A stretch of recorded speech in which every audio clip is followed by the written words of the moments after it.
This week, we're chatting Nioh 3 and tackling gamer guilt, how we balance the love of games with the reality of limited time. Plus, we're naming the best time sponge game in this week's Pixel Picks Showdown. All this and more on this week's Pixel Parents podcast.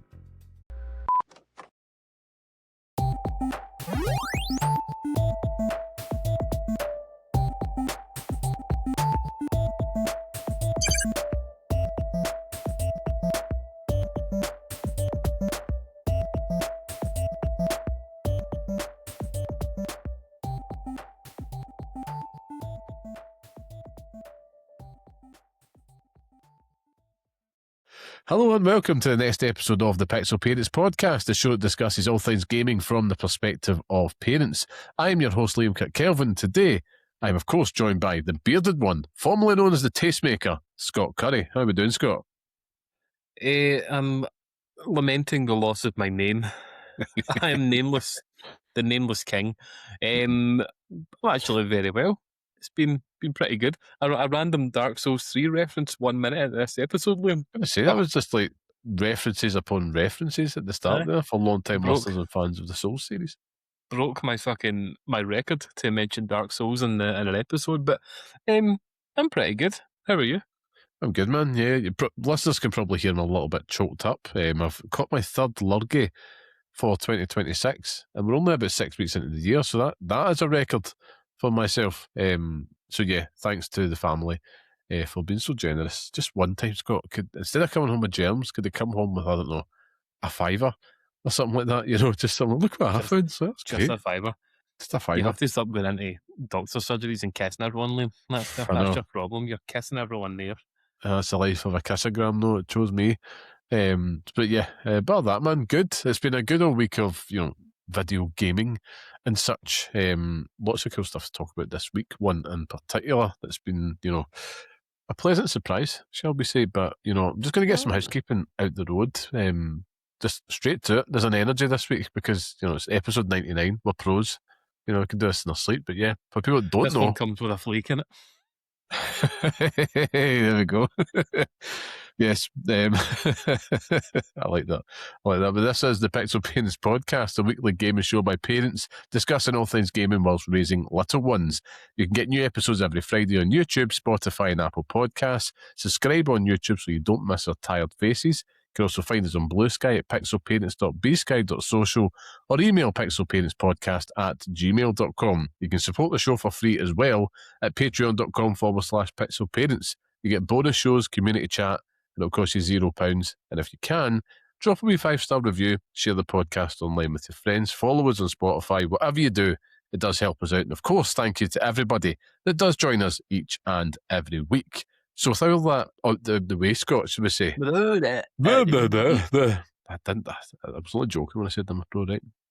But with all that out the way, did Nioh 3 humble you immediately, or did you get a grace period when you started playing it? I have the benefit of having played the demo, Liam.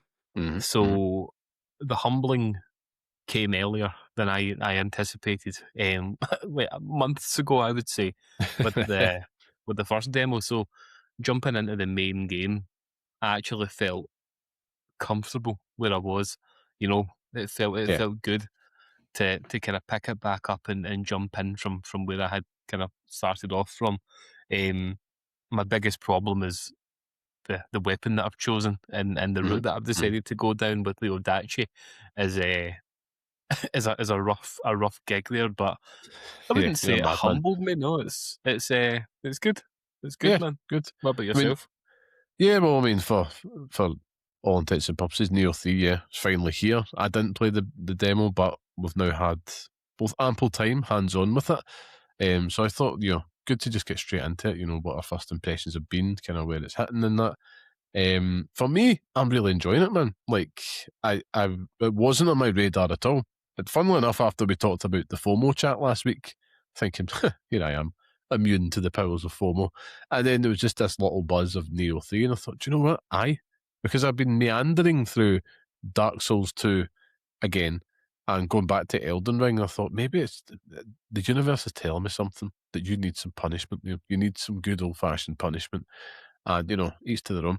But Yeah, I've been playing it, and I was a little bit hesitant at first because I know you weren't entirely sold on the open structure, but I'm going to start there. And that's the thing that I found such a pleasant surprise is the open setting, mainly because it's just whatever mood that I'm in.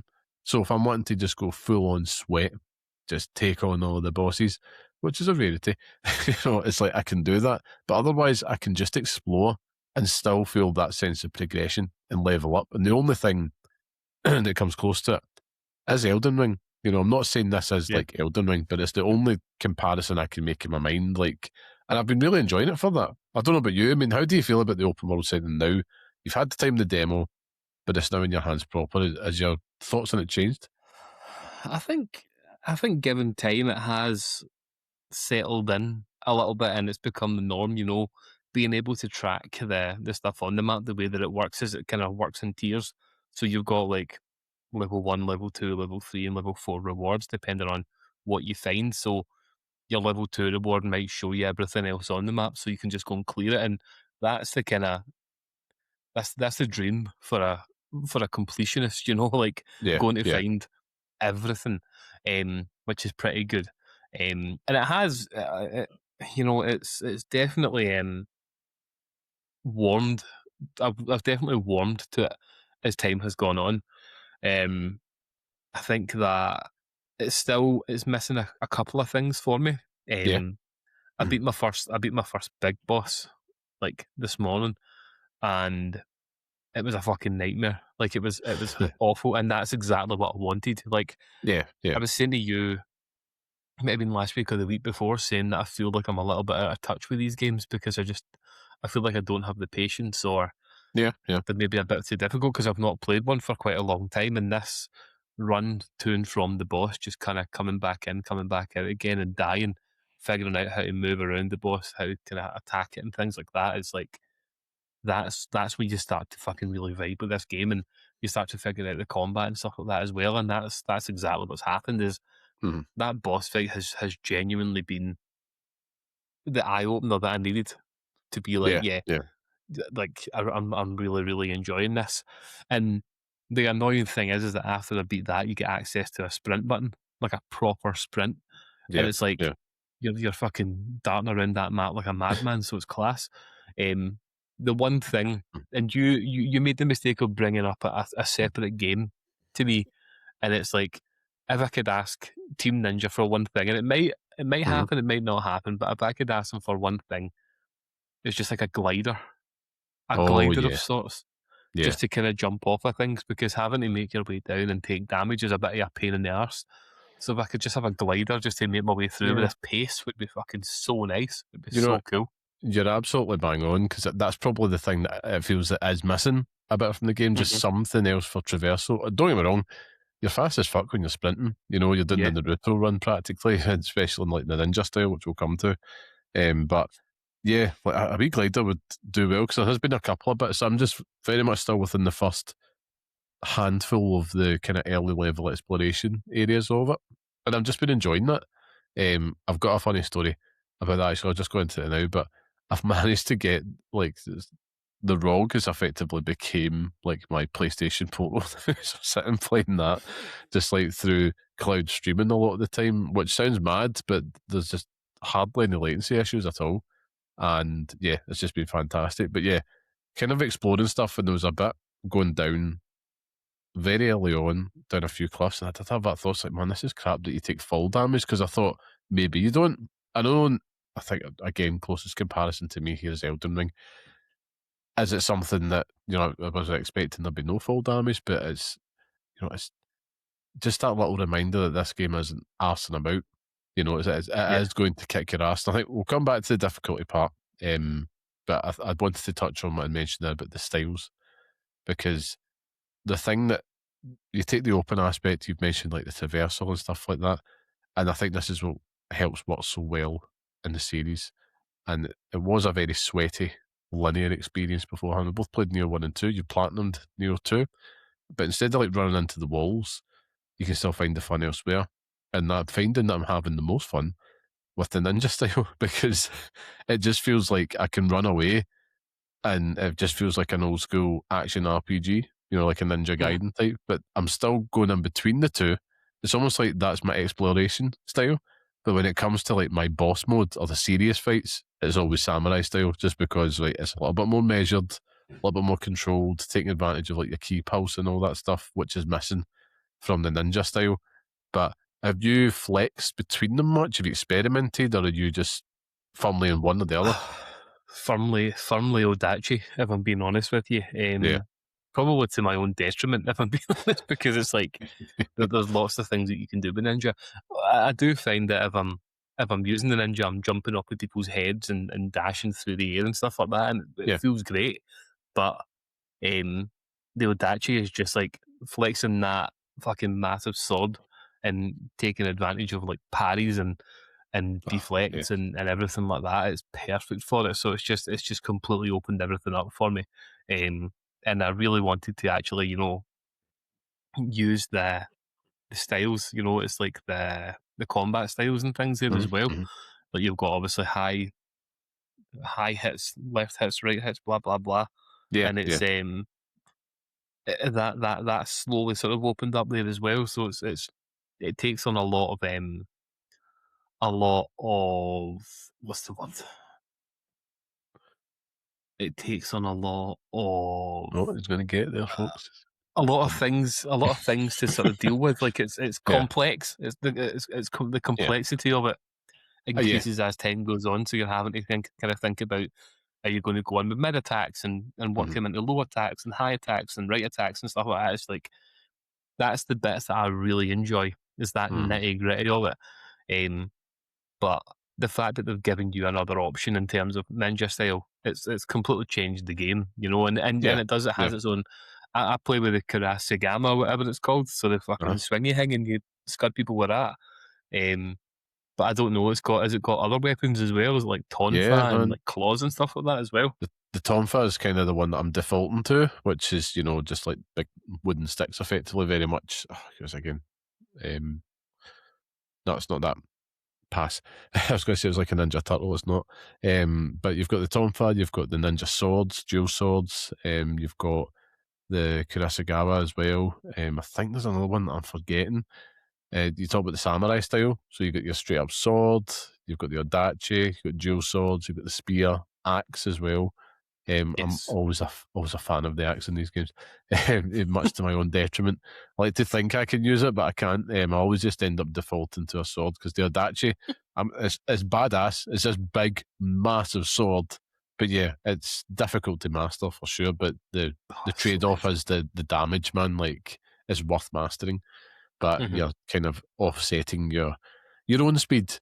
And that's probably a good point, though. Like, there is like fans of the series will know. I mean, for those unfamiliar, like Nioh is a very, very crushingly hard action RPG, Souls light. I don't even know how you want to describe it, but if you played or are familiar with like a Dark Souls, Soulsborne type series, you kind of get the gist here if you're unfamiliar. But it is brutal, and a lot. I mean, Nioh 2 for me, I would say, was still to this day the hardest Soulsborne game I had personally experienced. Now I know it's the whole like, oh, but you get better at it. No, fuck that, right? It just from the offset, I think it has the harshest welcome to any of these games I remember playing, which was what I was apprehensive about. But I was pleasantly surprised with Neo 3. But there is such a complexity and depth, almost to its detriment, of systems and gameplay mechanics for you to master it. You can kind of get lost in it because I keep forgetting you keep on getting like samurai points and ninja points to basically upgrade your own skill tree effectively, which will make things a little bit easier. And it's not even a skill tree, but it's just like you just get more abilities. Then on top of that, you'll have extra blessings. You'll have to level up. You'll have all these different wee bits and bobs that you can tweak to make you better at the game. It's not just a simple like level up your stats. Like I'm going to get more health, more stamina. There's so much little bits you can tweak, and that's the thing that this has over a FromSoft game. Still, is that if you want to go full sweat, you're talking about like really getting in the weeds with builds and stuff like that. In terms of like, right, I'm wanting to kind of master this attribute, make my character very, very strong in this way and that way, and then you can start to scale up the game, and it rewards that mastery. But for the casual idiot like myself, it does mean that I need to keep reminding myself to go back. Like I'm like, oh, I've got an abundance of these points, and I'm not really spending as much time as I know I should be, and really sitting and reading and understanding what these things do, if I'm being perfectly honest. But it's like, well, that sounds like a cool ability. But yeah, it is what it is. But how have you found those systems as a veteran? It's it's very much Neo. Do you know what I mean? It's you know what you're getting when you start it. It's not something that comes as a surprise. Um, you're talking about the depth and systems and the depth and all these things, but then you've got to factor in you're picking up 4 million items all at once as well, so you're having to deal with all that shite as well at the same time. So it's like overwhelmingly, overwhelmingly complex and fucking overwhelmingly overwhelming. Yeah, It's unbelievable, man. But as a so-called veteran to the series, this is just what Neo is. You know, yeah, yeah, you're constantly min maxing your character. It's when you start getting to like the blacksmith and stuff like that as well, and you can forge new items or you can change the items to kind of fit your playstyle. So like maybe some of them have different properties and you want to use them for different things. You can do that. Um, which is always cool. I kind of like that level of customization, and that's the one thing with this game, Liam, is that customization is key. Not yeah, only in terms of the character you create, because you can go in there and create your own character. I didn't because I couldn't be asked, but uh, that long gone are the days of creating Sting in every single video game that I play. Is now it's just generic fucking first character that you see, but fashion builds huge, and you always get you always get like boons for wearing more than one of the same item. Um, you might just want your character to look cool, which they always do, yeah. or you might just want them to look like idiots, which they always do as well. True. So it's cool like that, but customization in terms of your character can also just be the routes that you go down. Like you might go for purely strength, which means that you're throwing that adachi around and it means nothing to you. You might go for a different kind of weapon setup and things like that as well. But the one positive, you talk about the differences in terms of this and Dark Souls or Bloodborne or Elden Ring, is that you can change it at the drop of a hat. If you change your mind one night and decide that, the Adachi isn't the way to go anymore, you actually want to play as, a samurai or something else, you can do that. The Yeah. game doesn't punish you for making that decision. You can constantly go back in and tweak it, so it's cool. Yeah. Um, it's cool that way, and that's what Neil's really good at. Is it doesn't punish you for the decisions that you make. You don't have to wait and find some mad fly in a random place in Dark Souls 3 to change your character and rebirth and everything like that as well. It's mental. Um, Yeah. this is pretty fair with it, but apart from that, apart from that, just playing the game, I've not really done much else. Like we've not had the opportunity to go hands on with like the co-op and things, and I Maybe want to try and tonight. try that out because maybe tonight, yeah, that's one of those things where I'd like to take a bit of time with that. Yeah. Yeah. Um, and I just want to see how I just want to see how this game continues on, because I have the fear that the areas are so vast that I'm going to move into a different part, have none of the items collected yet, and be like, oh god, right, Yeah. Yeah. here we go again. Do you know what I mean? I'm a bit frightened about that, but the proof's going to be in the pudding with it. I just have to play it and kind of take it from there. Yeah, you're absolutely bang on, man. Like, I am looking forward to trying out the co-op aspect of it. I think that's another way to play the game, because I mentioned that, like, this game, it will kick your ass. Like, the difficulty chat has to come up here now. This is it. It is a hard game, Scott. I mean, even as yourself, someone that's way more comfortable with these ones, it's a game that you still have to respect, because it's going to slap you down. It's going to take, put you in your place. And that trademark sweat from Nioh is here. For me, at times it doesn't feel as balanced as a FromSoft title in moments. And I say that in the sense that a lot of the deaths can sometimes feel cheap, but it's fast. So there's a little bit of a one more go feeling to it, more so, I would say. But I think despite that, I do. I'm with you. I feel like the trademark difficulty's there. It's as approachable as the series has been, just thanks to this open Mm-hmm. structure, I think. But make no mistake, and I want to labour it, it's not easier. Like, it's just more No, ways to enjoy it. That's the difference. So, you can make your own fun in it, which is what I am appreciating. And I think because of that, it has created this total addictive, like, time sponge element to it where you could just sink hours, even if you wanted to just kind of explore the same wee bits over and over again before you feel up to, you know what, I need to take on this boss because, like it says, these areas seem to be gated behind one big, massive boss. And there's little ones peppered throughout the areas, and they'll still give you a decent challenge. Beat a few, and it feels great when you beat them. But there's one that just at the end, and I stupidly waded into this area way under level, just thinking, all right, the game wants me to go here, and I'm playing it linear. And I remember texting you saying, I think I've soft locked myself into this area. I couldn't find a way to fast travel out of it. But it was me just being an idiot, and I had to just get to like the last prayer shrine before I could kind of just back out because I was getting slapped. And I'm assuming that might be the boss that you're talking about beating. Is it that Junkatsu Baba, whatever it is? This big snake arms and yes, stuff like that? Yeah.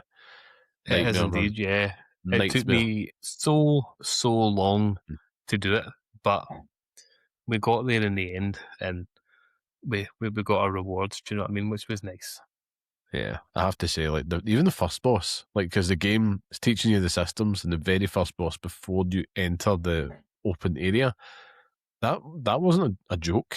You know what I mean? No, Like, it definitely, the game's pushing you down to be like, we want to make sure you've mastered these systems and is that the you can guy get with him back and beat him. the big hammers? I think so. I don't know if he had a big Adachi It's and in it was like just like it's in like the tented area. oh, aye, it's the big flashback scene. Aye, Yeah, that was in the demo. yeah, Um, yeah. I think the demo, I didn't play through the whole of the demo, but apparently it was quite generous in terms of what it gave you. Do you know what I mean? Like, I think it let you play quite a lot of the game. So if you've not picked it up, it could. I think it's still there, so you could go and try it out and just see if it's for you anyway. Yeah, I think you actually get up to that Junkotsu Baba boss, I think, in the demo, which seems pretty generous, but when you can, and your progress carries over. So whatever you put in the demo, you can bring over to the main game, which is pretty cool. But if you're curious, yeah, there's a demo on PS5, just go check it out. I'm not sure if there's one on Steam, but you think you can maybe check it out, but I don't know. So please don't come at me, internet, because, there are many piss babies out there in regards to that. But that's a lot about Nioh, though. And I know a few of our listeners will either be playing it or No, very interested in this game in particular. For me, it feels like it's worth your time. I've been pleasantly surprised, and it's a good one to pick up. What I would say is, Scott, and it'll lead me into the rest of the stuff I've been playing just to quickly move on, is it has meant that my Final Fantasy X journey is just on hold for now because the game has fought back one too many times. It's kind of killed the vibe of it a bit. But then I'm like, oh, new shiny. And I've spent like over a month in this game. And I'm like, I think I just need to just kind of let that flavour change on my palate happen for a moment and kind of get there. But I am going to go back because I'm like, I want to see that through. And that's the best endorsement I can give of that game. But I've talked enough about Final Fantasy X, bar that, because it's all been Neo 3 this week. The only thing I've really been playing is that mini shoot adventure still. Like, that's my happy camp place. Just loving it. That's the end of the night ritual. If you've been playing Neo 3 for a bit, things are getting a bit sweaty. I jump into mini shoot adventure. And it is just such a wonderful wee game, man. Like, if you haven't yet, Scott, if you've hovered over it on Steam, treat yourself. That's what I'm saying. Like, it's wonderful. It's just such treat a yourself to it. just a wonderful wee game to play. Shout out to Alex for recommending it. But yeah, brilliant wee game. But you been playing anything else? Anything else been tickling your pickle this week? Or has it just been Neo 3? Oh, my pickle's been well and truly tickled this week. Then, it's been this was the week of the indie for me, Liam. I've become what I hate. You know, the Steam Deck has seen a lot of love, and I've taken the opportunity to branch out and play a few indie games here and there. So I've got a little rundown of a few that I've played. Just to kind of give you a bit of an update on what's going on. I've got four here, and then I've got one big one that I'll come back to at the end. But Uh-huh. the first game is a game called Crimson Capes. we got this for review, and it's basically just it's a sword and sorcery action adventure game. It carries on core pillars and sort of tenets of the Souls formula, but blending that with a sort of side-scrolling adventure. Um, Plays like a Metroidvania, so you move left to right or right to left. You can look for different items, kind of enemies, items, and things like that. And it's less fast paced though, so it's a bit more deliberate in terms of the combat. So, like, think about when you're playing Silk Song, is that you're bouncing through that game at 100 miles an hour, attacking enemies, constantly jumping off their heads, bouncing from bit to bit. In Crimson Capes, it's very much like Dark Souls, where you're waiting for the enemy to attack you. You're parrying it, or you're moving out the way, you're dodging out the way, and then you're getting your attack in, which is nice. Do you know what I mean? Like, it kind of keeps it grounded, and you're not, and it's very of that time. Do you know what I mean? Very of that period in terms of the fantasy world that it's kind of taking on. This is a thing that I think you would really enjoy, that fantasy aspect of it, which is really interesting. But um, you play as a member of the Crimson Capes called Milon, and he's tasked with hunting down witches and different monsters in the world. Uncovers a conspiracy and basically kind of takes it from there. The reason why it's called Crimson Capes and why the capes are crimson, Liam, is because they're soaked in blood, which is fucking badass. Um, Lovely. but it's cool, man. It is. It's an interesting wee game, and on the Steam Deck, it runs really well.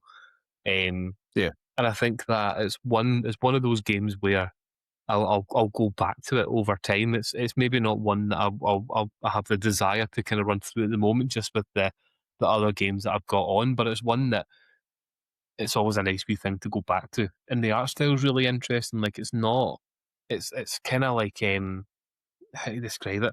I tried to write it in my notes, and I can't say it out loud, but it's like, it's almost like Mortal Kombat, like original Mortal Kombat art style. Like Right, the way okay. that the character moves around and it moves around in the world. It's kind of like Ah, that. But right, it's, I get it's what you cool, mean. man. And I think that if you've got a Steam Deck and you're interested in it, then Crimson Capes is definitely a goer. I think by the time this podcast comes out, it should be out as well. So it's one to have a look at. Um, the second one after that is definitely one for you, Liam. I've never played a game more for you in my life, but this was a demo for a game called Echo Isle. Um, get a short demo by Josh Koenig, who is a solo developer, making this wee title. So this game is a love letter to 90s video games, specifically, Liam, Legend of Zelda: A Link Oh, to the Past. good lord. My You're veins. tasked with collecting. you're tasked with collecting 4 legendary Echo Stones, and the demo on Steam lets you go through and find the first one, and then it ends. But it is basically beat for beat almost a Link to the Past to a T. You know what I mean? It's gorgeous.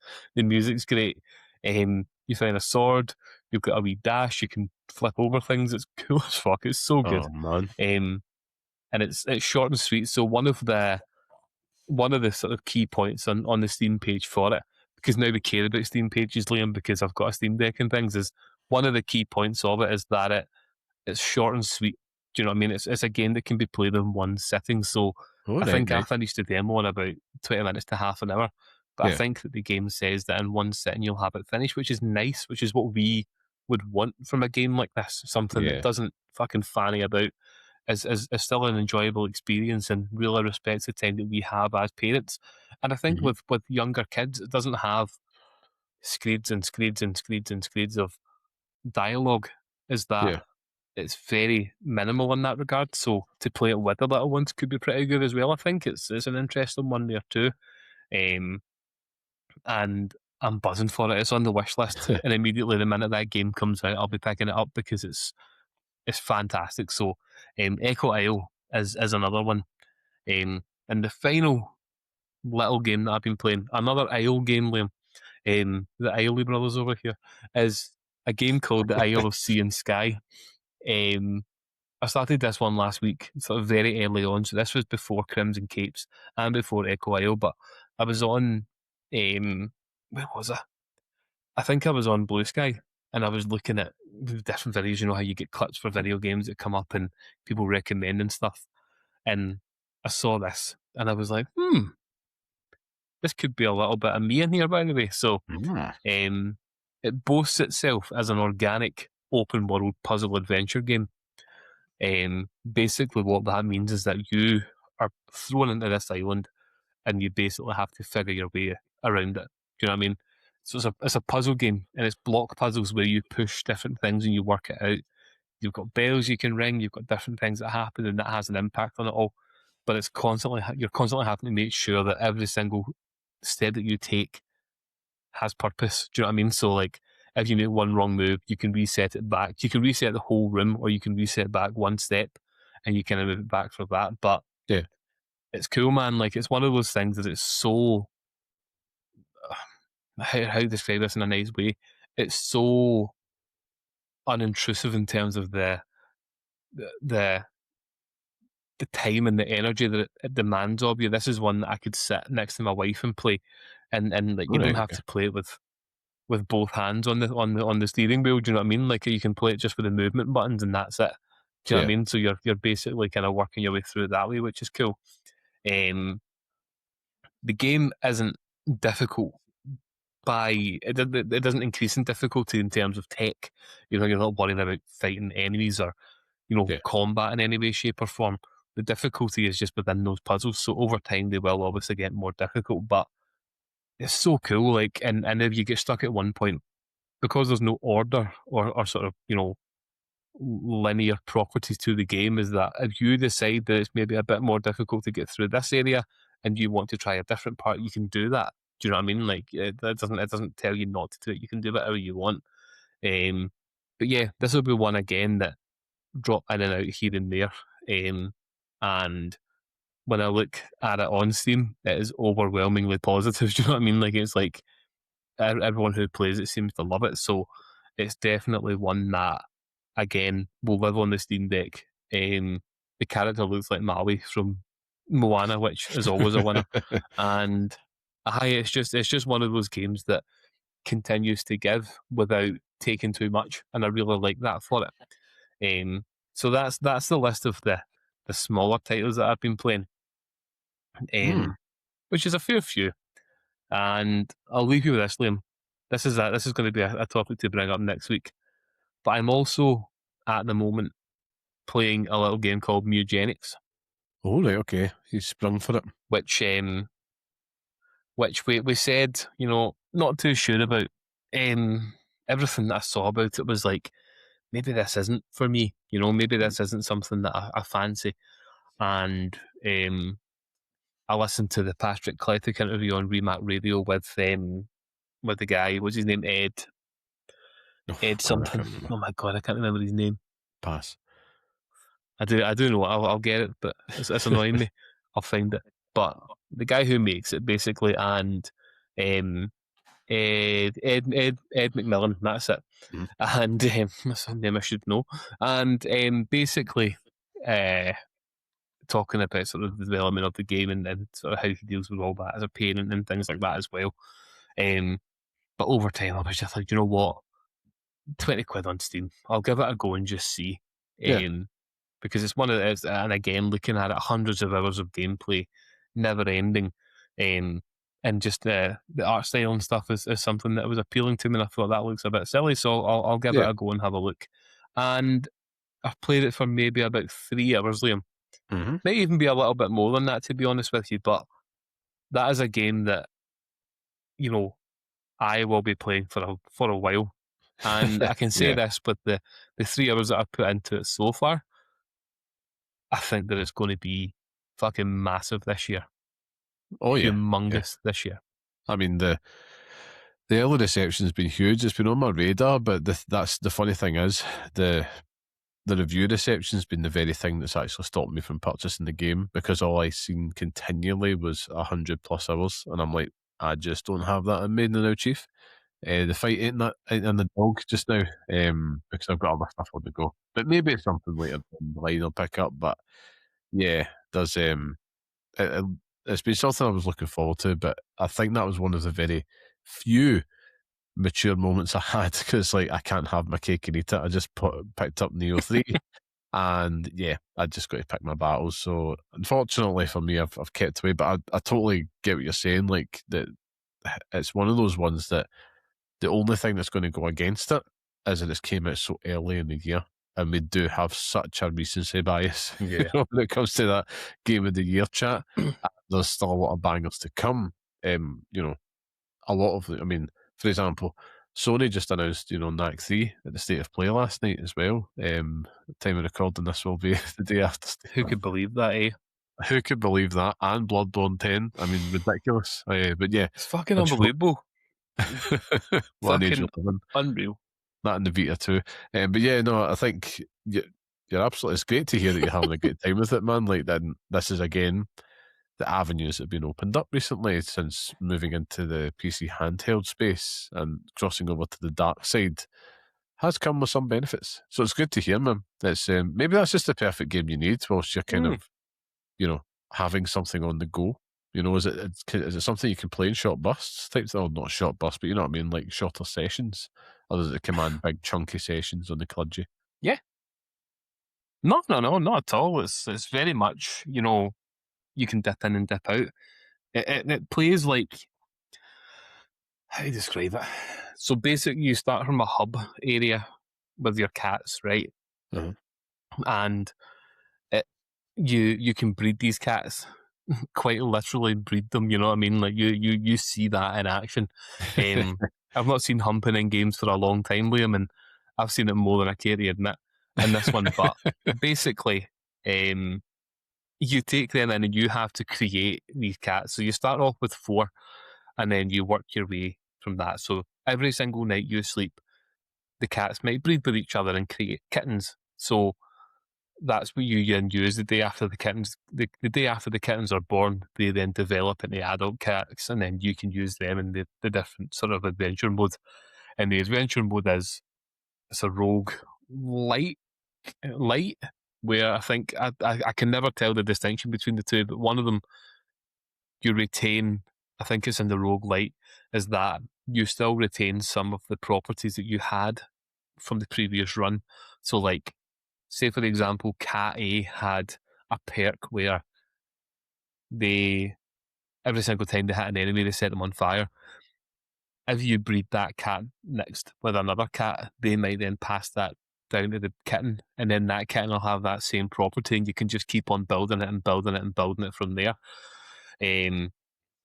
But yeah, you basically move through this mini map, so it's like kind of like Slay the Spire, which if you played Slay the Spire, you know what I'm talking about. But there's different things on the map, and you choose them, and that's where you go, and then you've got different things. It might be a combat encounter, it might be treasure, it might be a little thing that you can check and find out if there's something in there. But there's just there's loads of variety in terms of what Right. you're doing, and then the moment to moment gameplay in terms of combat, it's a tactics game. It's a tactics game, so Final Fantasy Tactics, but with cats. Yeah. Final Fantasy Cactics, Cactics. but Yeah.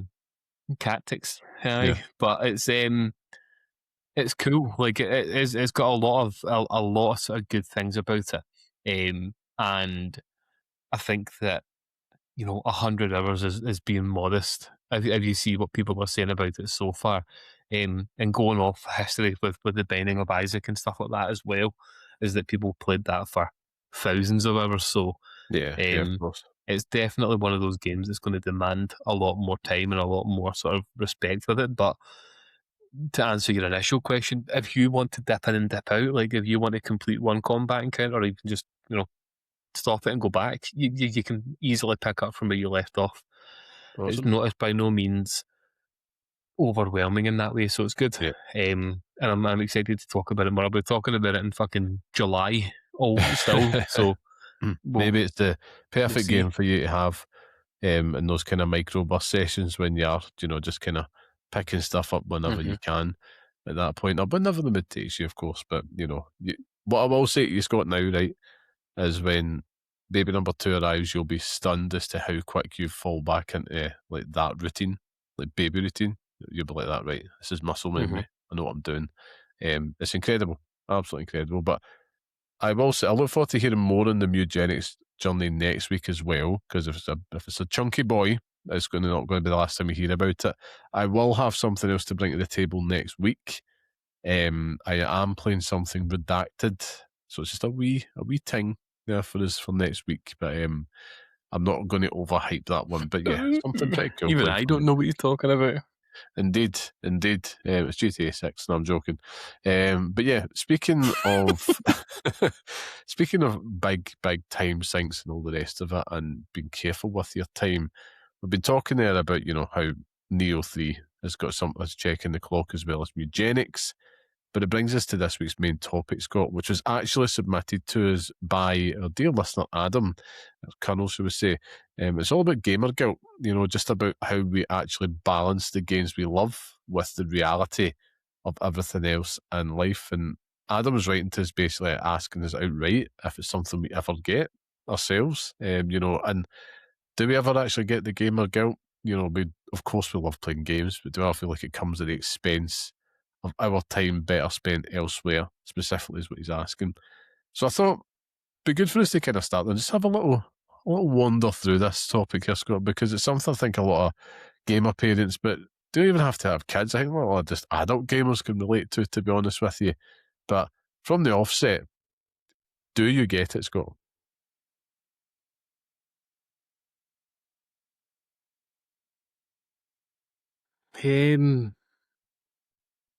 I think it's yeah, I do. I really do. And it comes in many forms, but it's one of those things that does weigh heavy on the mind over time. Do you know what I mean? It's one of those constant things that you're having to think about and worry about. And yeah, guilt is a thing that goes hand in hand with gaming. Do you know what I mean?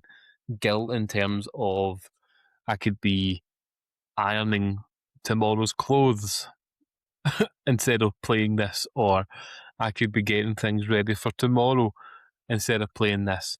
But also just gamer guilt in terms of trying to keep up with different things there as well. It's like I want to play Mewgenics as much as possible so I don't miss out on anything in the future. Whereas, there's going to be other titles that fall to the wayside because of it. So it's a constant push and pull for time, and that guilt is etched within that. I'm sure. Yeah. I mean, I'm with you, man. Like, gamer guilt for me is definitely something that you do get. I mean, you can't help it. I think as a grown up, because I think you're always going to feel like whatever you do, that you maybe your time could be better spent elsewhere because there's always something to do.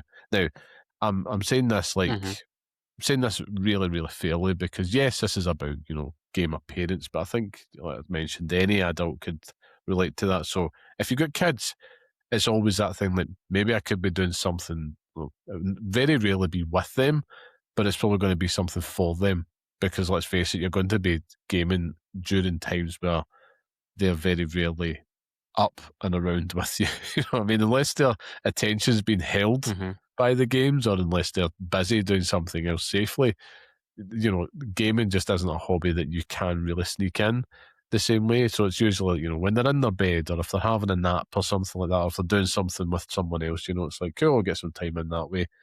But, I was thinking, right, and maybe it is like, I should really be doing the dishes, or Christ, there's a pile of washing there I should really crack on with. And you do all these things, it comes at the expense of responsibilities all the time. But what I would say, and to kind of move things out a little bit, is that how do you overcome this? I think I always tell myself and I tell other people that, that you are worth it. You are worth that investment and you do need it. You need the distraction. Because I think, yes, you spend a lot of time. I think we, as all people, I believe, we prioritise the better things in life first all the time and then gaming. So if you found a little pocket of time and that guilt monster starts to kind of creep in, it's like, no, do you know what? I've done right by everybody, by my loved ones, by myself. And, I'm worth a little bit of me time just now. And I think that's a very important thing to kind of tell yourself all the time because you're worth it. Basically, that's the message, Scott, because you're worth it. That's all I want to say. What's that from? Is that like L'Oreal? Yeah. Because you're worth it or something like that? Yep. It's it's. I think as I say, as I say, it goes hand in hand with video game, you know, um, fandom. That if you are going to play games, it comes inherently with that element of guilt. You know, um, I always feel terrible when my wife could not care less. You know what I mean? She's downstairs watching Desperate Housewives at the moment, Yeah, working her way through that. But it's very much a case of, she has her time compressed after work and compressed after everything else, where she's got a full on job, and it's very much if she can have a minute or an hour or something to herself, and that helps more than anything else. Especially yeah, with a little one running around the house as well, it's like constant. So having that time where she can just sit and enjoy something herself and have a cup of tea and enjoy that, perfect. She loves that. But there's also that part of me that's when I'm going upstairs, I'm taking like snacks upstairs to go and play my PlayStation for a bit by myself, and it's like, oh God, maybe I should stay down here. Maybe I should still yeah, just sit down here with her. And that's not what she wants. Do you know what I mean? Like she doesn't want that. It's just very much a case of the guilt in my head, and I say that to her all the time. It's like, do you mind me doing this? And she's just like, no, like, of course I don't. So it's just one of those things that happens with it. And yeah, it's being a parent. Guilt is a part of parenthood. Do you know what I mean? You always feel that you've never got enough time for the little ones, with yeah, work, with everything else. Do you know what I mean? Work and housework, and you know all the daft things that come ahead with everything. It's like you always feel like you're letting them down a wee bit because you've not got that time to spend with them.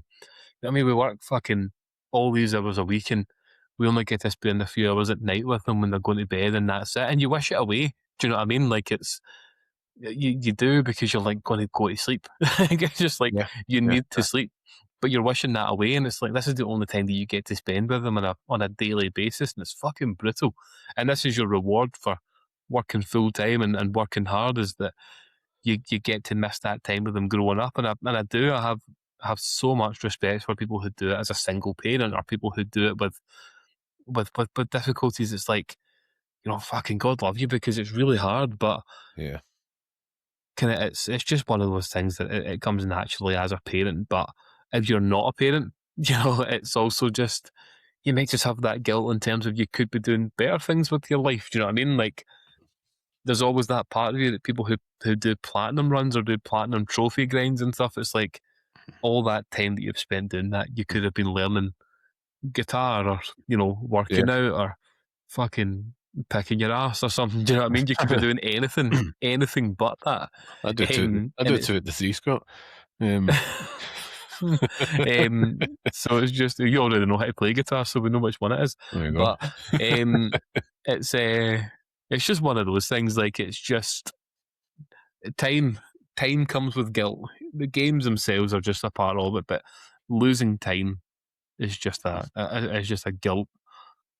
Yeah, guilt well that you throw it all Yeah. down. And Joe, this is a. I'm so glad that Adam sent this in, because I think it's great to kind of dig into these subjects. This is kind of what the podcast is about. And for me, there's the other side of gamer guilt as well, though. And it's not about your time better spent. There's also, like, we've talked about it the past couple of weeks with FOMO influencing and stuff like that as well. But I think sometimes we can all be guilty of, like, the pressure we put if you're part of a gaming community online, particularly with like Blue Sky. But there might be some that are maybe just a little bit too heavily into the gaming. I'm not talking about the average Joes like ourselves and the rest out there, but there's some out there. There's one I'm kind of been put in mind of, who I'll not name, back from the Twitter Name days. them.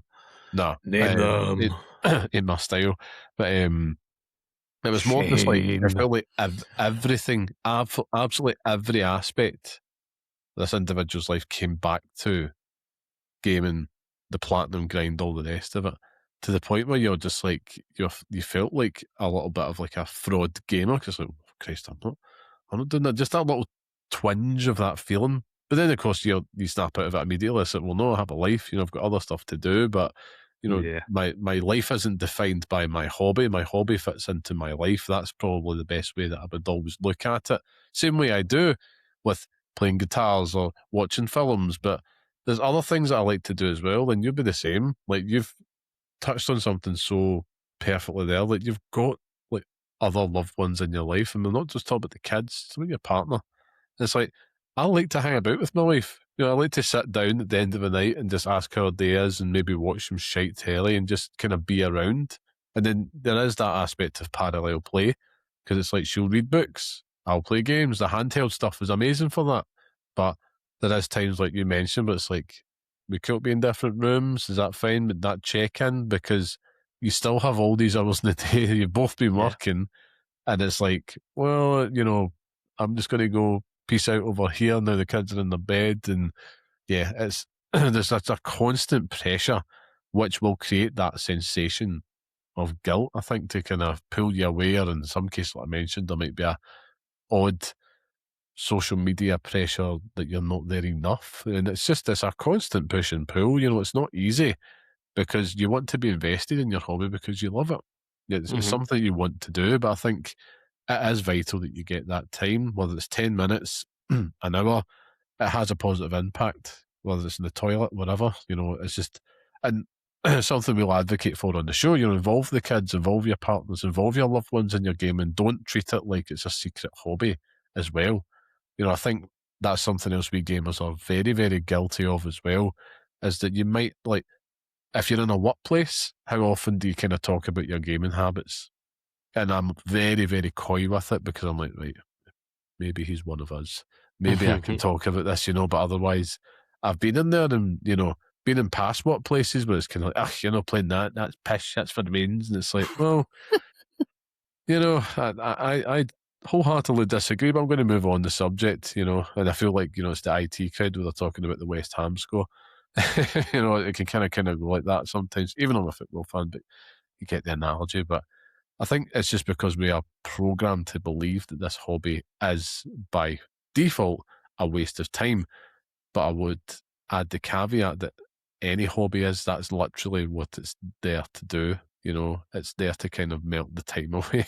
So, but you need to have space in your life for the daft things, because that Mm-hmm. can also bring happiness. You know, so the way I would say to overcome it is own it.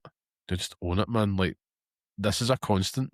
Life is too short, and it's just about achieving balance. You know, find time for what you love, and don't just make gaming your biggest priority.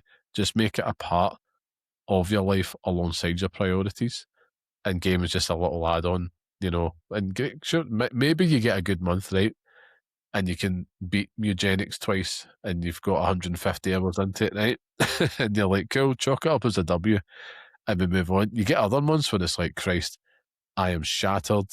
I have Mm-hmm. probably played my PlayStation for 6 hours this month, and I'm just going to my bed all the time, so I'm not well, and I just need to do it. Whatever it is, but it's well worth your time. Put the guilt to one side.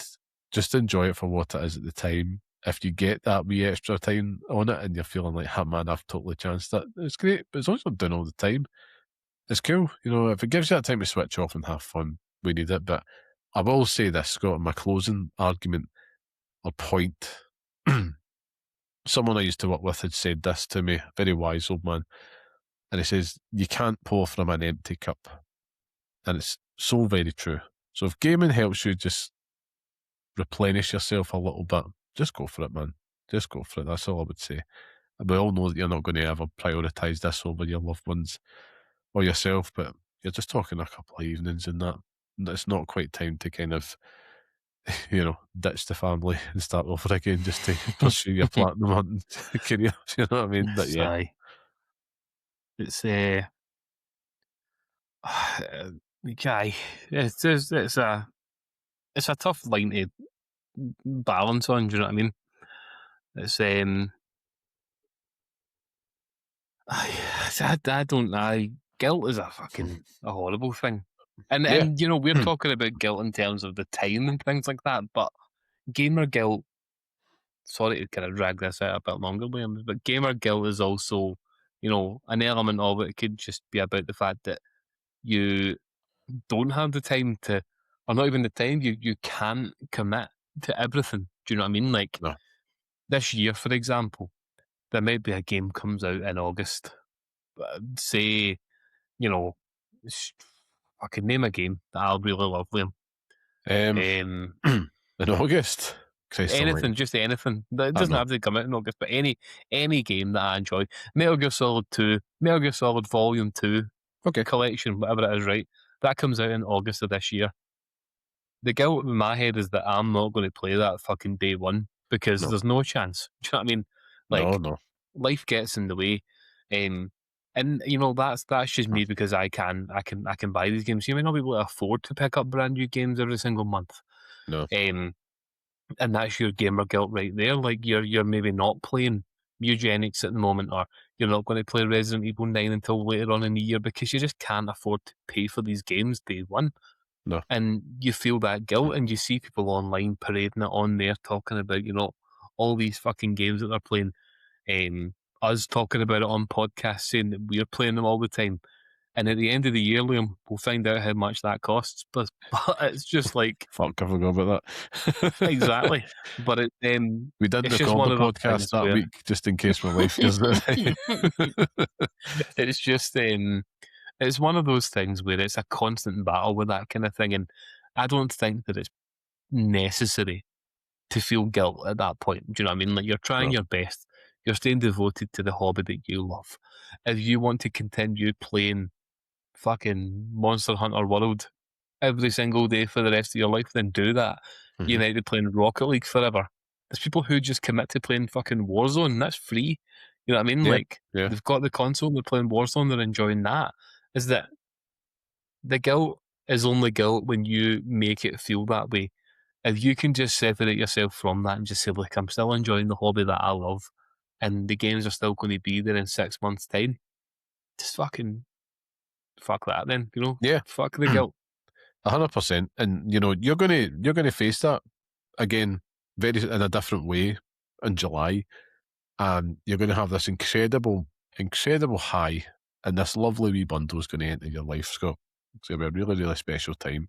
But then, you're gonna get to a point where you're in that routine and all the rest of it, and then it's gonna be like, right, you kind of get I feel it, feel back in the swing, like any good wrestler does, it's time to enter the ring again.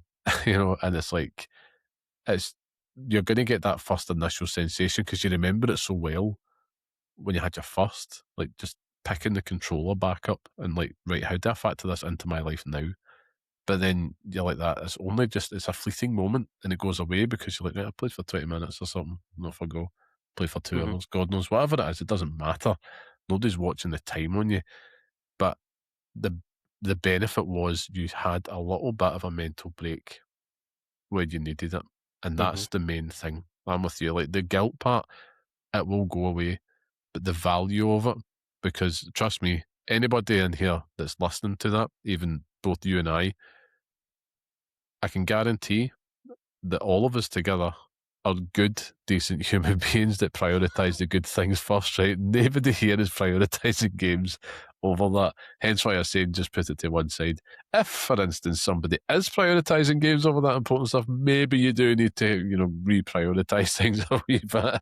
You know what I mean? But at the end of the day, like, man, you owe it to yourself. And like it says, I think about all the other things, like, I love a project. Like, I think we all do as guys, but I do love a project. I've got like want to get back to playing my music and all that eventually as well. And it's something that I really need to kind of get in the swing of. And I was like feeling bad, but I'm like, do you know what? There's so much on my plate. I'm like, do one thing at a time. And this is the thing I love about gaming is it fits around your life so perfectly well, Mm-hmm. unlike anything else. So yeah, you might have squeezed in another couple hours that night. It was worth it. You've not left the house, you've not went away, you've not got pissed, you've not done all those things. It's like it's very sociable in that regard, and you're with your loved ones, and you can always switch off and get straight back to it. That's the main thing. And you know what?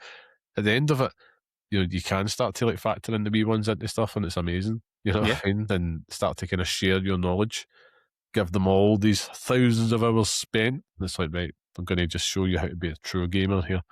But it's well worth it, man. I think, yeah. And you've kind of made me think back to when I first had my daughter, and it's a good point you make, like just about like that guilt aspect about like buying games and shit as well. Mm-hmm. I couldn't like, No. and I don't take it for granted. It's something I'm very much like very happy I've worked hard to get to that point where I'm at just now, but it's like, fuck, man, I remember just that Jurassic World evolution story that I've shared many times on here, man. Just like, didn't have fucking 2 pennies to rub together, and I was like, I need to get it, and I felt so bad, but I think my wife has just been like, that poor soul. I hope he can get his game. And it was great, you know. Like, I remember I'll be playing setting that. up a GoFundMe for games, but it'll be fine, Liam. We'll be getting all the codes. We'll have 4 codes for Yes. every single game we want this year, so it's fine. Absolutely not. If we get a code, it'll be going to yourself. I'll be donating to the Scott Curry Fund at that point. Don't you worry, Hen. Don't you worry. We'll make sure you get the games. Make sure you get the games. Hella high water. But yeah, no, I think, again, big thanks to Adam for the question, because it was a really good one. It was a really good one. I hope that we've maybe opined something that was of any value to him. Well, he'll let us know, I'm sure. But be like Adam. If you've got a question for us and you want us to talk about it in the show, please go ahead. Spoiler alert, we'll probably not do it next week, because next week is actually our 100th episode. So, Indeed, please stay tuned to all the channels and come join us. We're going to have a wee bit of a party. All the rest of it, we're going to try and do something special. You should get drunk on the show, even though we're going to record it midweek. But do that, yeah. I'm going to do it. Don't you worry, I'll be doing it. We'll both just take a random day off after recording. It's episode 100, you don't understand? This will be good for America. Exactly. Well, hopefully got some cool things lined up. What you could also do in the meantime, though, is, if you're not there already, is to go check out our free Patreon community by visiting patreon.com/Pixel Parents. You get every show, you get chats, and you get bonus shows, including Side Quests with Scott, the patch notes, and a brand new show we launched this week, which is Pixel Parents Presents Pixel Pinfalls, which is a wrestling special. We're answering the question, will we ever get over the Attitude Era? And that's free all the time, so there's no paywalls, no tricksy stuff in there. And as well, don't forget to subscribe to us on YouTube or follow us on Spotify as well. It makes a huge difference. But Scott, I'm going to move things on to the last segment of the show, which means that it's time for the Pixel Picks Showdown, where each week we each pick a game from our chosen theme and decide which one deserves to live on in the hallowed Pixel Picks list, which is our definitive list of the best games we recommend and pass on to the next generation of gamers. Now, last week's theme was Best FOMO Game, with Hades 2 becoming the latest addition to the list. And in this week's showdown, we're going to be debating the best time sponge game we think should feature on the Pixel Picks list. Now, as always, last week's winner goes last. Now, I believe that was myself, wasn't it, Scott? I did put Hades 2. I don't remember what the choice was last week. It was Hades 2. We put in for best. Oh, that's a fucking game. Disgrace. Aye. It was, yeah. I played Dirty Pool. So I'll go last. Let's get to it, Scott. Best time sponge game. Now, I should add the caveat, right? We're in this phase 2 of this Pixel Pick Showdown, so I can be a little bit fast and loose with the categories. But it can just be anything that you can sink a lot of fucking time into. So, Scott, the floor is yours. The floor is lava. I fucking hate that shit, by the way. My daughter loves it, but I fucking hate it. So, time sink games. I would be remiss. An honourable mention for this, because it doesn't always have to be a game that isn't on the list. And I've learned that, Liam. I think for me, for this week, my honourable mention has to go to a game that I personally have sunk potentially thousands of hours into over a number of years. Mm-hmm. And that game is Stardew Valley. Yes. My honourable mention for this week is absolutely fucking Stardew Valley. A game that I absolutely adore and will continue to champion.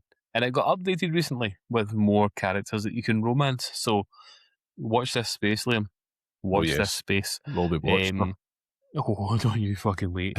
But I struggle with it every single week, because it's getting so bitty in terms of the decisions that we have to make. Mm-hmm. And I want the games on the list to not just be fucking bullshit. Do you know what I mean? Yeah, of course. Like, we live in a reality where there's 2 Power Wash Simulator games on the list. There's 4 Metal Gear Solids, I believe, as well. And they all deserve their place on there, Liam. They all deserve their place on there. And and I'll hear nothing more about that. But my choice for this week is actually a game that I sunk quite a lot of hours into recently. All right. Okay. A game that, given the time and given an update on Nintendo Switch 2, I could potentially sink even further hours into. Oh. And that little game is a game called Fire Emblem Three Houses. Yes. This is a game that, by the end of it, one scenario took me about 70 hours to complete. There's 2 other characters in there that you can play it as, and you're getting another 70 hours out of each. Then you've got the challenge runs and stuff like that as well. You can go for female only teams, male only teams, combat melee only teams. There's different things that you can do in there that you can kind of tie your hand behind your back and play it. So it's challenging. So it's just this constant push and pull in terms of the time that you want to devote to it. You can, and it does reward you for doing that. And yeah, it wants you to sink a lot of time into it to kind of get to know the characters a bit more. There's loads of lore, there's loads of information that you can take in.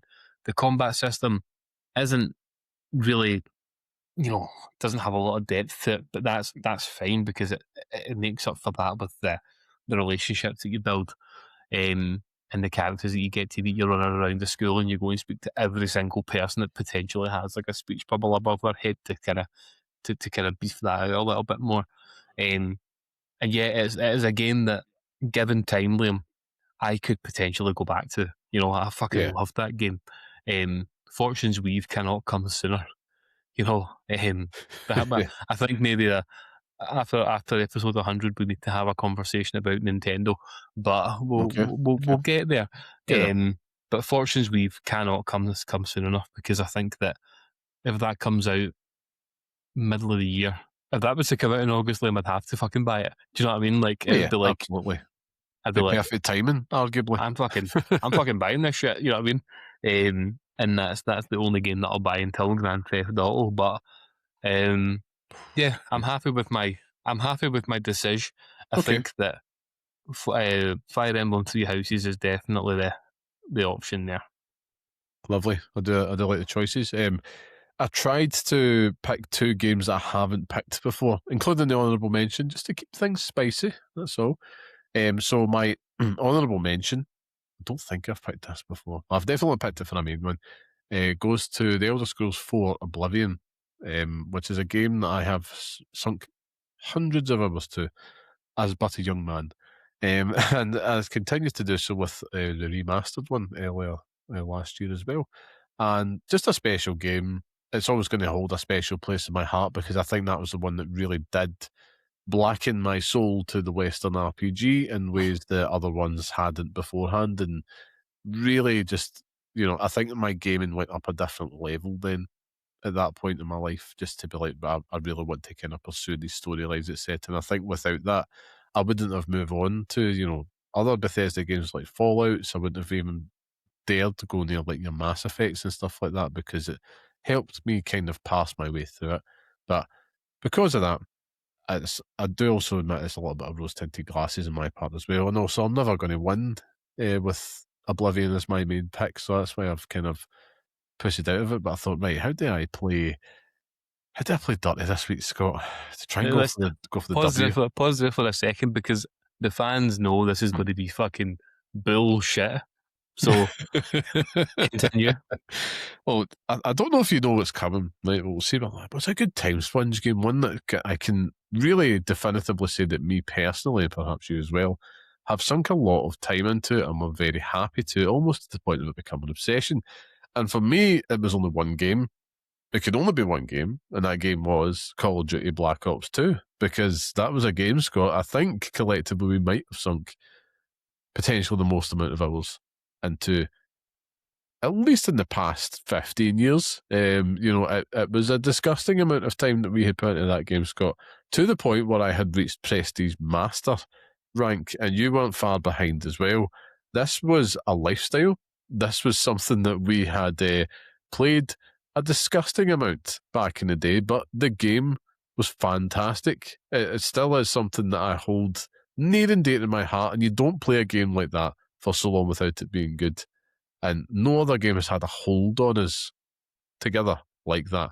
We're always chasing that spectre, that dragon of Black Ops 2. And I do think, for it being a time sponge and the amount of, it was like over a fortnight worth of game time you got in there, which is insane for us because I didn't know we were supposed to be doing a dissertation at the time. But, it was quite an incredible entry into the series, a high that I would. I feel it's never got reached those heights again. It came close. Black Ops 6 was probably the closest I felt to it, but we're adults at that point. We're responsible adults at And that point. So. I think therein lies the rub there, is that it's time sponge as a young adult, Liam. The time was there, we made that time, and we didn't care about the time that we lost. You know what I mean? Dissertations and everything. Maybe get a quick round on fucking Black Ops 2 just instead of it. You did as well. But you're right. You're right. We played the fucking absolute shit out of that game. That was the reason why I got an internet connection in my room so I could have it wired to the Xbox. That was the reason why I bought a HD television, so I could get the proper screens and that, so I could actually see it properly. Good time, man. Good times. It really was. It was a total moment in time. And I'd argue Black Ops 6, nowhere near it. Black Ops 2 was the peak. Oh, it was the Call of peak. Duty. I mean, in terms of one that comes close, though. Yeah. You're right. I mean, I think you're right, but it's just... There's no one near it. Call of Duty's in a fucking bad place at the moment. And I'm not counting fucking Warzone in that, because that's just for fucking losers and weirdos. They're coming for you. They're airdropping at your house now. I mean, if you're playing that on a fucking day-to-day basis, you really need to have a look at yourself, and go and wash your hands. But it is definitely just one of those games where, you got the time. You got the time out. You got out of it what time you put into it with Black Ops 2, and that was also emblem creators and stuff like that as well, like making the Ice Kings from Adventure Time, or making the car with the guns, or the dolphin with the guns, your fucking Jurassic Park thing. It was excellent. It really was excellent. But why can't they just do that again, Liam? What's wrong with them? That's the problem. Like for old dogs like us, we're always looking for there's an element of it's the time as well. It's the moment in time aspect particularly for an annualized franchise like Call of Duty. It's going to be really difficult for us to ever look at one. It's like for some people it's Modern Warfare 2, for us Modern Warfare, the OG one. Whatever it is, it's kind of like it was their Call of Duty. For us, it was that. And it was a time sponge game. And there might be people say, it's a filthy casual response. It's like, oh, fuck you. It's like it was something that took a lot of fucking time. I have lost over a fortnight of my life to that game. I mean, it's like there has to be receipts somewhere in what I'm building. So it's, not that I'm proud of it, but yeah, it was an incredible time. But you're right. I mean, Call of Duty is, after Black Ops 6, for it to go the way it's gone this year, and it disappoints me so, because I missed that. It's a gap. It's something I like to kind of go back to. And I have returned to like Black Ops 7. I was playing at the ROG over Christmas, and I was like, yeah, I can kind of go in, but it's just, if it's not balanced in the same way Black Ops 6 is. And I know that the answer is just go back and play Black Ops 6 if I want to scratch that itch, but I just don't do that because old code is old. But I actually wouldn't be surprised if a lot of people are still playing that over 7, but I digress. My pick, because of everything that we just discussed, has to be Black Ops 2, Scott, but now we have to decide which one wins. Is it going to be Fire Emblem, or is it going to be Blobs 2? Which one, Scott? I leave it to you. I don't know, Liam. I don't know. You're the one that played both, so I think objectively I know, and that's unfair, because they're two very fucking different games. But maybe you go with nostalgia. Maybe nostalgia wins the round, because it is, it's a little bit of us etched into the list. Yes, God, he's even punching his microphone and fucking punching victory in celebration. But Call of Duty really needs to fucking step up here. I am tired of these fucking middling games, Liam. Black Ops has been fucking pish. Modern Warfare 2 and all that was rotten as well. You know what I mean? Even the fucking remake or remaster, whatever it was bollocks at the same time. Yeah. Every single time we play a Call of Duty, it always descends into you do really well, and I run about with a knife and fucking human shield people. That is the only thing I ever do. Is in those games, just run about like a fucking arsehole and grab folk. Um, and it's more fun. That's how I make my fun in those games. But I don't even know what the answer is, and I don't want to start speculating it either, Liam, because No, I think Xbox see. fans are already angry at me. And dare I say something For being bad right. about fucking the good name of fucking Activision. Lord knows they've never done anything wrong. You know, yeah, less said the better on that one. But Oh dear. I'm sure there's a Jeez. few files. I'm sure there's a few files somewhere that mention it. Oh God. But but aye, go with Call of Duty Black Ops 2. I think that it deserves its moment in time.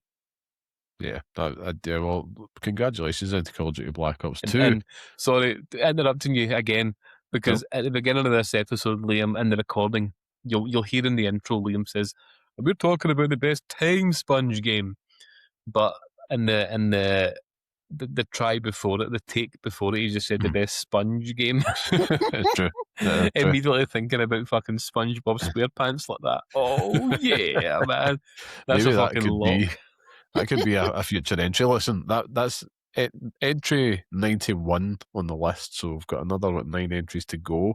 Black Ops 2 has been the latest entry as best time sponge game. I'm actually excited for the next phase of the Pixel Picks Showdown because it's unlike anything we've done before, and I do say that, and I mean that. It's because not we like actually know what it is now. we do. We've said it for the last 91 the last 91 choices. We've been like, oh, we can't wait to tell you what's coming next because we fucking don't know what it is. And then we figured it out. It's like, we're ready to fucking go. Ready to blow. Something different, something entertaining, which I'm looking forward to. But, it's always good to have that little third segment in the show. But before I wrap things up, Scott, that's been 99 episodes of this show. As you said, big old flake inside it, some absolutely delicious patter. And I do think, and so a little moment of pause because next week is a very, very special week. And it's a very, very special episode. But it's going to be filled with thanks. But I just want to thank everybody that stuck with us for these 99 episodes as we head into number 100. And if you're old, if you're new, whatever it is, you matter. We appreciate you. And yeah, let's just go and have a good old time next week. I'm looking forward to episode 100, Scott. Can't quite believe we're here, to be honest with you. If you had told me in the kitchen of your old house that we would be making 100 episodes of this, I would have laughed in your face, Liam. Yeah. That's a and ton. It's, yeah, a ton of shite. But it's fucking hours worth of content. Do you know what I mean? At least 100 hours of content in there. Yeah. And as I say to everyone, when we get to the nostalgic points of our episodes, go back and listen to episode 1 and see how different we are because we are fucking different. It's fucking hilarious. Like we're so official and we're so scared to actually speak. It's like, why do a podcast if you're that fucking nervous about it? But I know. It's still learning. That's the thing. Still learning, and we still are now. Do you know what I mean? There's still a lot of things that I'd love to try and learn to do, and yeah, I will get there with it. But I think that it's testament just to how we approach this show, and that we're not looking for fucking adulation. We're not looking for fame. We're not looking for viral hits, even though we get them. Do you know what I mean? I'm farting them out. I'm farting them out left, right, and centre. Mr. Beast over there. That's it. Mr. Beast. He's another one on the files. But no, just Beast in general. Indeed. But it's just one of those things where we do this because we have a love for video games, and we both happen to be parents that play them. We come from journalistic backgrounds, you more than me, and we have a need to make our voices heard. Yeah, One of the only times in life I think we'll do that, to be fair, because we're both quite happily quite quiet individuals. 100%. I think that's the oxymoron to all this, is that both of us are probably the quietest people. Well, maybe you are probably the quieter of the two, but Yeah. I'm definitely not. But more insular than outward. Yeah, 100%. And this is just a total breeze. This class, like, just being able to do this, and what it gives us. You know what I mean? Like, we can go out there and ask for review codes, or we can go out there and ask people for interviews. Getting people like Greg Miller and Patrick and Grant, and things that are coming up, Paige, and things that are coming up as well. That these are opportunities that I'd have fucking killed for. If you'd said to me in episode 1, we said, what are the Cody Rhodes list of wrestling matches we want to have? Who are the guests that we want to have on the show? And we've done it. You know what I mean? Like, it's fucking... Yeah, actually.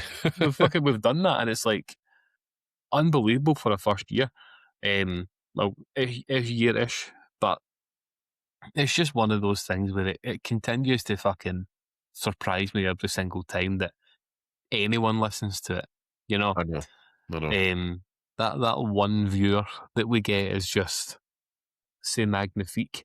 100%. And the panic that happens in Liam when an episode doesn't explode within the first 45 minutes is also hilarious too. That's the day job coming out of me, Scott. Yeah, the panic in that man's fucking tone through text, you can feel it. But we've managed to see quite a lot in the time that these episodes have come out. This is 99 episodes where I have witnessed Arsenal fail at winning a Premier League once. And, I guarantee you that in a few more episodes, we'll see them fail it again, which is cool. Yeah. In fact, has that arsehole had his hair cut since we started this podcast? I don't think he has. He hasn't had his hair cut. So it's pain all round. And do you know what? I hope he never gets his fucking hair cut. He won't now. I hope he ends up looking like fucking cousin It. I'm just jealous. Stupid wank. Aye. But we'll get him on. Get him on the podcast, man. Aye. And we'll ask him about his hair care routine. As one does. As I need to know about it. But this has devolved into an area that I don't know where I was going, but it's 99 episodes. 99 episodes. Haircut out one.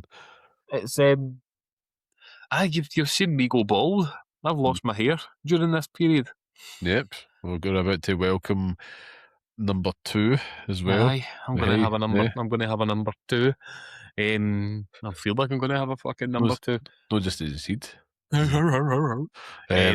it's just it's an incredible thing, and it's an incredible thing to do. And I'd say everyone, like, there's a joke out there. It's like, if you're white, you have a podcast. You know what I mean? White male, you have a podcast, and it's true, because that's exactly what it is. But fucking start the thing, start the podcast, write the blog, do the fucking thing that you want to do. Do the thing, man. Just be happy. Just be happy. Which I am.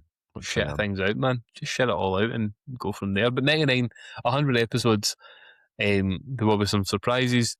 There are going to be shock moments, and there is going to be some behind the scenes shenanigans that nobody would ever have imagined. So we are writing some pretty large checks there, so we've got to make sure that we follow through. Yeah, I'm going to fucking follow through next week. But I'm just excited for it, man. I'm excited for 100. Get it out the road and then fucking move on with our lives, because there's things coming up that I'm fucking buzzing for. I can't wait. Yeah, so exactly. And it's an achievement. There's something, I think next week I'm definitely going to be in a reflective mood on it, but rightfully so. It's a special thing. And again, I just want to thank all the listeners and the viewers out there who's been with us every step of the journey. And also to yourself, Scott, as well. It's been a joy. It's been a joy. Thank you too, Liam. We'll make it continue. Well, thank you. And on that note, it does bring us to an end. For giving me the best. Thank you once again for joining us. Remember to support small independent games media out there. So if you like what you hear, you enjoy the show, just share it on social media. Tell your pals about us. Leave a 5-star review. Follow us on Spotify. Whatever you do, it helps us out and makes a massive difference. And remember to go join our free Patreon community at patreon.com/pixelparents to support the show. It's the best deal in gaming. just get it whilst it's there. Test time, Scott. Where can people find you online if they wish to hear more about your Dido singing skills? My Dido singing skills. My tea's gone, I'm wondering why. Yeah, I'm on Blue Sky, llamaman.bsky.social. You can find me on there. And I've also got a Substack, which I'm now doing fucking random writing shit on. You might go and follow that. Which is just me talking about games that I finished, so you can check in on the games that I finish in 2026. It's scottcurry3.substack.com. And that's all on my fucking Blue Sky. So go and check all that out. Lovely. Subscribe to it. Give me money and fucking I'll pay for a hair transplant. Do it, people. Do it. He needs it. Yeah, you can come find me at carmelite.bsky.social on Blue Sky, where I will just be chatting general shite most of the time. But I'm enjoying Blue Sky more. I'm in an enjoyment phase of it, Scott. I feel like there's lots of lovely people out there who are, just you get to talk to on a daily basis now, which is great. And yeah, I don't even know why I'm sitting there like that. You need a hair transplant, so do I. I'm like a liar bald. It's all at the back. You can't see it. So yeah, it's I do actually need to get It's a hair transplanted soon. It's the greatest thing I've ever done. I'm not gonna lie, third one. I fucking it pains looking at myself in the mirror, and I was like, I want to go bald. I want to go bald for the longest time, and the same old applies. Look on Reddit. There's the Reddit thread bald. It's just people talking about how they've done it and feel better for it. And I was like, nah, I've got a funny shaped head, and I don't want to go for it. Really? You got quite a nice round head. Well, I didn't know that, Liam. I'm going off what I thought I had, and then I shaved it off shorter, and it never sat right. And I was like, you know what, I was going to fucking shave it right down, and saving myself an absolute fucking fortune on haircuts, which I wish I'd done about 10 years ago. Yeah. My hair's cut in 5 minutes, and it's class. So if you're thinking about going bald, fucking go bald. Just do it, man. I will soon, but I'm like, I will end up looking like my granda. But yeah, it's big thank you to our producer and music man, the talented and handsome Mr. Sean Murray. Go show him some sweet nasty love. Check out his work on Instagram at barehandsdesigns and barehandsdesigns.com. You can listen to the next episode, which is episode 100 on all major podcast platforms, and follow us on Blue Sky at pixelparents.bsky.social. And of course, write to us like Adam did at pixelparentspodcast@gmail.com. But wherever you are, like, share, subscribe. As I always say, play the damn games. Treat yourself. Go buy yourself Mewgenics. You deserve it. But until next time, stay safe, stay sane, and thanks for listening. Fuck. I don't know. I'll come up with a better one next week.